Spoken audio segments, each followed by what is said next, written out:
እባካችሁን ከድንገተኛ አደጋ ጠብቀኝ ብላችሁ ቅዱስ ሳቁኤልንና ቅዱስ አፍኒንን ጸልዩ። እሺ፣ ቅዱስ ሳቁኤልና ቅዱስ አፍኒን ከድንገተኛ ሞት የሚጠብቁ መላእክቶች ናቸው። ከሰባቱ ሊቃነ መላእክት ሁለቱም ብዙም አታውቋቸውም አይደለም? ሚካኤል፣ ገብርኤል፣ ሩፋኤል፣ ኡራኤል ወይም ራጉኤል ማለት ነው፣ ፋኑኤል።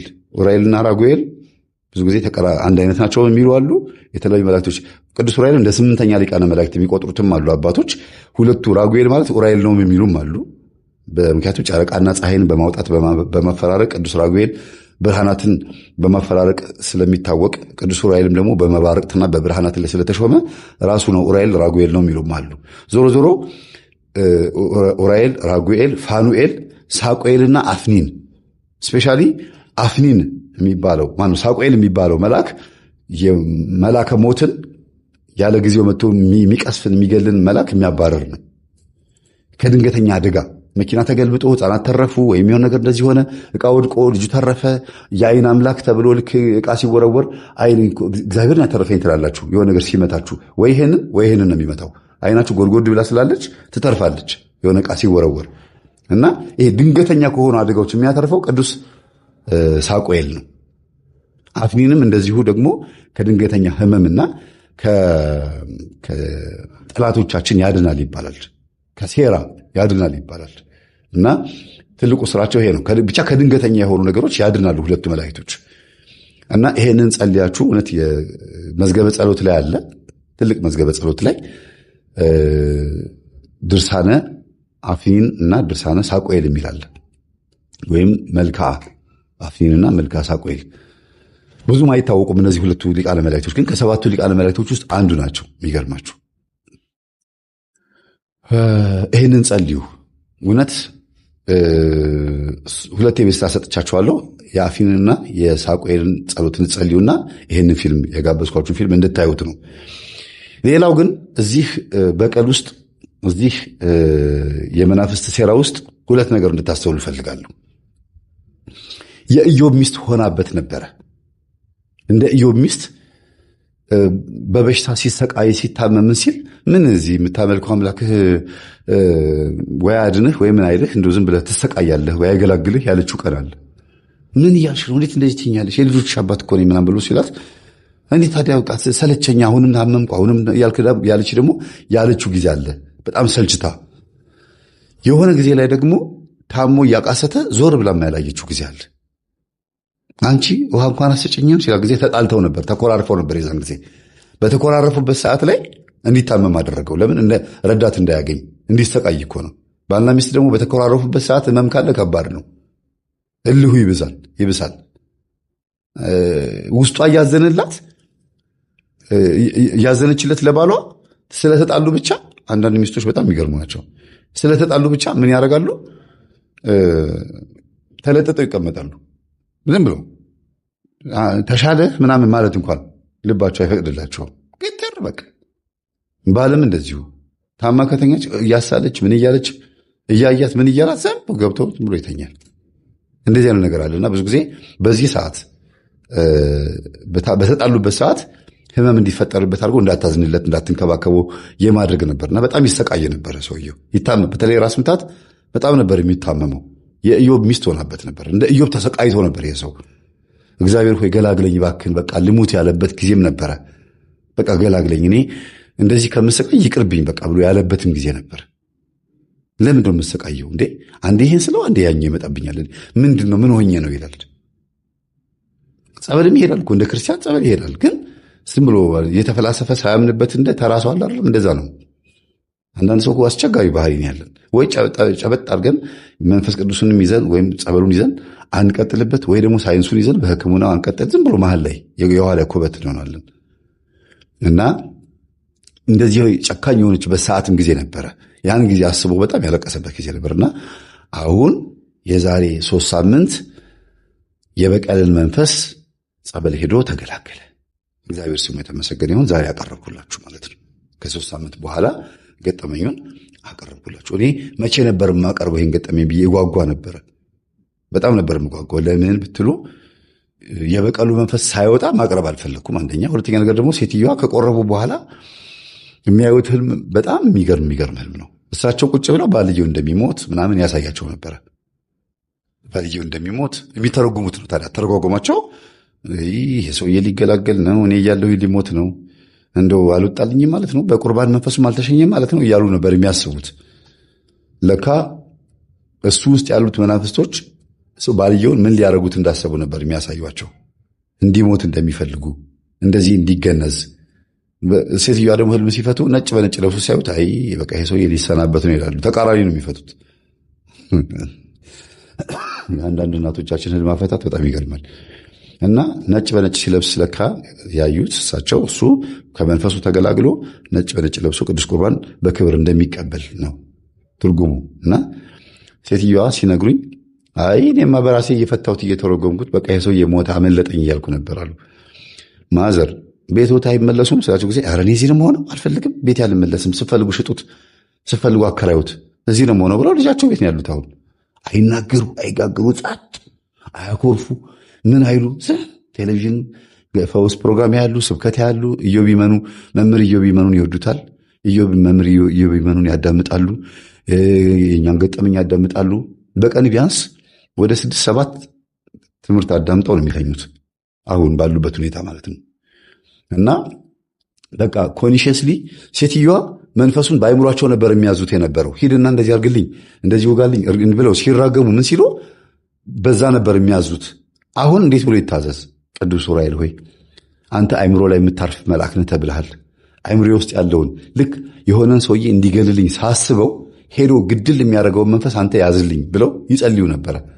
አሁን ልክ እንደዛ ብሎ ሲጸልዩ የዛሬ ሳምንት እሳቸውም በተቀመጡበት እሪ ብሎ ልሂድ ሸኙኝ ብሎ በመቁጠሪያ ተቀጥቅጦ ባልየው ራሱ ሸኘው። ሴትዮዋ ላይ ያለው መንፈስ አይምሯቸው ላይ ተቀምጦ እንግዲህ ይሄ መልአክ፣ ይሄ የወደቀ መልአክ አይምሮ ላይ ተቀምጦ ሴትዮዋ ልክ የሆነ ሰው እንዲሞት ሲያስቡ ከገደለው የእሳቸውን ሐሳብ የሚያስተናግድ መልአክ ውስጣቸው ነበረ ማለት ነው። ይህንን ደግሞ ነጮች ቢያገኙት ወይም ደግሞ እነዚህ ሴክሬት የሚባለው መጽሐፍ ወይም ፓወር ኦፍ ናው ቴሌፓቲ ምናምን እያሉ የሚያስቡ ሰዎች ቢያገኙት ይሄንን የሴትዮዋን አስተሳሰብ በቃ አይምሯቸውን በደንብ ተጠቅመውበታል 100% ምናምን ብሎ ነበር የሚያስቡት። አጅሬ መሆኑን አያውቁትም። እና አንዳንዴ እስቃለሁ የሰዎች ቴሌኬኒሲስ ቴሌፓቲ ምናምን እያሉ እንደዚህ እያሉ ሲሉት የሆነ ነገር ውድቅ ይላል ወይ የሆነ ነገር ፍንክስ ይልላቸዋል። የሆነ ነገር እንደዚህ በቃ አይታችኋል። በቲክቶክ እና በዩቲዩብ ላይ አይምሮ ማዘዝ የሚባል ነገር አለ። እንደዚህ ብሎ እባክህ እንደዚህ ብሎ ነገር የለም። ወይ የሚጠብቅ መልአክ በበጎ ነገር ይረዳሃል፣ ወይ ደግሞ ርኩስ መንፈስ አይምሮ ስለተቀምጦ ነው የሚረዳ። ሌላ ነገር የለም። እና ሐሳብህን የሚያስተናግድ መንፈስ አለ በውስጥ። ሴትዮዋ ቡና እያፈላሁ አሉ ስኒውን አንስቼ እንዲህ አድርጌ ግንባሬ ላይ ከብለል አድርጌ ወጋልኝ ሂድና ይቺ አሁን አይምሮ ውስጥ ያለችዋን ሴትዮ ወጋልኝ ካሉት ሄደ ሴትዮዋ ትታመማለች ወይ ትሞታለች። እና ማን ነው የታለ ኮንሺየስ አንኮንሺየስ ማይንድ ወይስ ማን ነው ይሱ? ወይም ደግሞ ማን ልትሉት ነው? ስም ስጡት እስቲ በሳይንስ። እኔ ነኝ አለ እንግዲህ አዳልሞቴ፣ እኔ ነኝ አለ ጠቋር። ይሄን ማድረገው እኔ ነኝ አለ እና ለኮንሺየስ ማይንድ ነው ጠቋር ተብሎ ስም ይወጣለት። ጸበል ላይ ወይኔ ለቀቅ ያለው ያለ ኮንሺየስ ማይንድ ነው ወይስ አንኮንሺየስ ነው? የትኛው ነው? ቴሌኬኒሲስ ቴሌፓቲ ነው ወይስ የሰው ልጅ የድብቁ አይምሮ ምናምን የምትሉት ነው? እና ሴትዮዋ ና ብለው ጠርተውኝ የነገሩኝ ነገር በጣም ያነቃኝ። ልጅ ያሉኝ አይምሮህን እንዳታምነው አሉኝ። አይምሮአችሁ እንዳታምኑት። አንዳንድ ጊዜ ሳት ብሎ በቃ የምታስቡትን ነገር የሚያከናውን መልአክ ካለ ጥሩ ነገር ከተከናወነላችሁ ከአንተ ነው ወይ ብላችሁ ጸሎት አድርጉ። እኔ በጣም በዚህ ነገር 30-40 ዓመት ኤክስፔሪንስ ያደረጉ ወይም ደግሞ ተለማምጄ የመጣሁት ነገር ነው አሉ። ቡና ፈላለው በአይምሮ ብቻ አንዲትን ሴትዮ ማሰብ ነው የሚጠበቅብኝ። እርዳት ካልኩት ይረዳታል፣ ግደላት ካልኩት ይገላታል፣ አሳምናት ካልኩት ያሳምናታል አሉ። ማሰብ ሴትዮዋን ማሰብ ነው የሚጠበቅብኝ አሉ። አፌ እንኳን መናገር የለበትም አሉ። በዚህ ልክ እርግማን ሲሰራ አይገርማችሁ? በቃ ሰውን እኔ ምን አልኩኝ ከዚህ በፊት ስነግራችሁ፣ ራሳችሁ እንዳታምኑት። የሚወድ የሚኖር ራሱን ይካድ መስቀሉ ተሸክሞ ይከተለኛል የሚለው ክርስቶስ ራሱን ይካድን ማለት ነው። በሱ ውስጥ እኔ እንድሰራ ይፍቀድልኝ ማለት ነው። ክርስቶስ በእኛ ውስጥ እንዲሰራ ፍቀዱልኝ ማለቱ ነው እኮ። ስለዚህ በጣም ከባድ ነው። አንዳንዴ ንስሐ የምንገባው ምንጸጸተው ወይ ምን ሆኜ ነው ምንለው እኮ የሆነ ሰዓት ላይ ራሳችን ሆነን ራሳችን መስሎን ያደረግነው ነገር ጥፋት ስለሆነ ነው አይደል? እንዴት ነው ራሳችን ምናምነው? ራስን ማዳመጥና ራስን ማመን ይለያያል። ራሳችሁን ስታዳምጡት፣ ራሳችሁን ስትሰሙት የሚመጣው ጻጻት ከሆነ እግዚአብሔር መንፈስ ቅዱስ በልባችሁ ውስጥ ገብቶ ጥፋታችሁ እንድታምኑ በህሊና በኩል እየወጋችሁ ወይም ደግሞ እየመከራችሁ ነው ማለት ነው። ወደ ውስጥ ራሳችሁን ስታዳምጡት ትቢት የሚሰማችሁ ከሆነ ዲያብሎስ አለ ማለት ነው። ሰው ይቅርታ አድርግልኝ እያለ ወይም ይቅርታ አድርግልኝ እያለችሽ ወይም እያለችህ ብቻ የሆኑ ሰዎች ይቅርታ አድርግልኝ እየተባልክ አንተ ልብህ ድንጋይ ከሆነ ግትር ካለ አንተ ውስጥ ያለው መንፈስ ቅዱስ አይደለም፣ ዲያብሎስ ነው። በቃ ድንድን ካልክ ልብህን ካሳበጥክ ማለት ነው። ሌላው ንስሐ መግባት እየፈለግ መስገድ፣ መጾም፣ መጸለይ እየፈለግ ግን ማድረግ ካቃተህ የእግዚአብሔር መንፈስ አይደለም። ይሄን እኮ መረዳት ያስፈልጋል። በቃ ውስጥህን ስታዳምጠው ጀጅ ማድረግ መገመት ያስፈልጋል። ወደሆነ ነገር ዲፔንድ ማዘንበል ያስፈልጋል። ኢንፍሉዌንሱ ወይም ተጽዕኖ ክፉ ከሆነ ክፉ መንፈስ ነው፣ ደግ ከሆነ ደግ መንፈስ ነው ማለት ነው። ለምሳሌ ሄጄ ላስቀድስ ነገ ጠዋት ተነስቼ ማስቀደስ አለብኝ ብለህ አላርም ሞልተሃል ወይም ሞልተሻል። ጠዋት ስትነሳ በጣም ዱካክ የሚለቅብህ ብለህ ስልኩን ዝግት አድርገህ ዝም ብለህ የምተኛ ከሆነ የእግዚአብሔር መንፈስ አይደለም። በዚህ መረዳት ያስፈልጋል። ነው እንዲ አጅሬው ልታስተኛኝ ብሎ ብድግ ብሎ ፊትን ትጥብጥብ አድርጎ ፀጉርን ብስብስ አድርጎ ቶሎ ብሎ ንቅጥቅጥ ብሎ ነጠላ ለብሶ ጠርግ ብሎ ሄዶ ቅዳሴ ለመገኘት በቅጽበት በ10 ደቂቃ ውስጥ ቤተ መቅደስ ተገኝቶ ማስቀደስ። ከዛ በኋላ ሰይጣን ወገቡን መስበር፣ አስቀድሶ መምጣት። በነገራችን ላይ ቅዳሴ በጣም ትልቅ ጥቅም አለው። እሺ ግዕዙን ሰማችሁትም አልሰማችሁትም በጣም ትልቅ ጥቅም አለው። የዛር መንፈስ ወገቡን የሚመታው በቅዳሴ ነው። ረጅም ሰዓት ስትቆሙ ልፍስፍስ የምትሉት የምታዛጉት የምትንጠራሩት ድክም የሚላችሁ ስጋም መንፈስም ሁለቱም ደካሞች ስለሆኑ ነው። እርኩሳን መናፍስት በራሳቸው መቆም አይችሉም። በእኛ ውስጥ ሆኖ ነው የሚቆሙት አይደለም። እኛ ውስጥ ሆኖ ግብር ያስገብራሉ፣ ግብራቸውንም ያገኛሉ። ግን አብሮ የተወለደው መንፈስ የኔ ነው ብሎ ስለሚያስብ ይሄ ስንክሳር ላይ ተጽፏል። አንድ ካህን ሊቀድስ ወደ ቤተ መቅደስ ሲገባ እላዩ ላይ ያሉት መናፍስቶች እንደ ንብ የሰፈሩበት መናፍስቶች በር ላይ ይጠብቁታል ይላል። አቅርቤዋለሁ የነፍስ ማዕድ ላይ። ከዛ ቀድሶም ጸልዮም ብሎ ሲወጣ ደግሞ እነዛው መናፍስቶች እንደ ንብ ይሰፍሩበትና አብረውት ደግሞ ይሄዳሉ ብሎ ተጽፏል። ይሄ ማር ይስሐቅ አረጋዊ መንፈሳዊ ፊልክስዩስ ላይ በሰፊው አብራርቶታል። እንዲሁም እና ልናስቀድስ በምንሄድበት ሰዓት መናፍስት አብረውን ቢመጡም እንኳን አብረውን ሊቆሙ ቢሞክሩም እንኳን በተደጋጋሚ በማስቀደስ በማዛጋት በማንጠራራት በመሰልቸት ሊወጡ ይችላሉ። በትነት መልክ ሊወጡ ይችላሉ መናፍስት። ስለዚህ አባቶች ረጅም ሰዓት ቆመን እንድናስቀድስ ያደረጉት እግዚአብሔር የማይሰማ ሩቅ አገር ሆኖ በጣም ብዙ ጮኸን የሚሰማ ሆኖ አይደለም። ስጋን ለመግራት በተደጋጋሚ ተናግሬያለሁ። መናፍስትን ወገብ ለመምታት ለማሰር፣ እንደገናም ደግሞ ትዕግስትን ለማስተማር፣ ጽናትን ለማስተማር እንደገና ይበለኝ ብዙ ወደ ዓለም ዞሬ ነበረ። ዓለም ላይ ተንከራትቼ ብዙ ቦታ ሄጄ ነበር። 2 ሰዓት ቅዳሴ ምን አለበት? ሰው 2 ሰዓት ቆሞ ኳስ ያያል አይደለም እንዴ? ለእግዚአብሔር ቆሜ እንደ መላእክት ጸልይ፣ መላእክቶች ቆመው ቅዱስ ቅዱስ እንደሚሉት እኔስ ብል ምን ችግር አለው?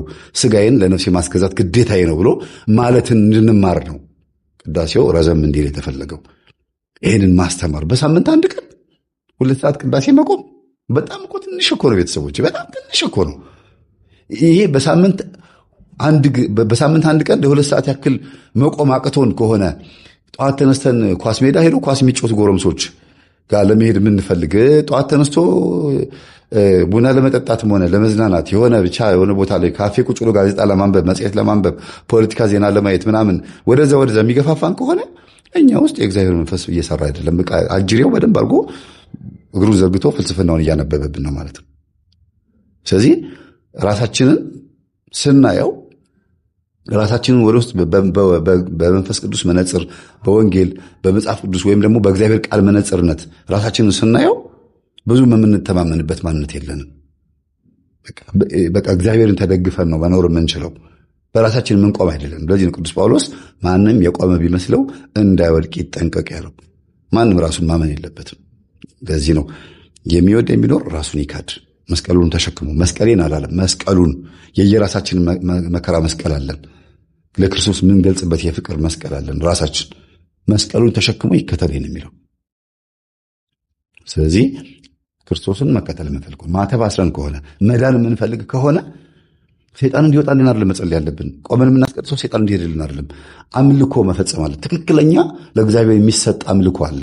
ልብን መስጠት፣ ማንነትን መስጠት። አንተ በእኔ ላይ ስራብኝ፣ ሁሉ ነገሬን ተገልገልበት፣ በቃ እኔ አንተ ነኝ፣ እንደፈለግክ አድርገኝ ብሎ ራስን መስጠት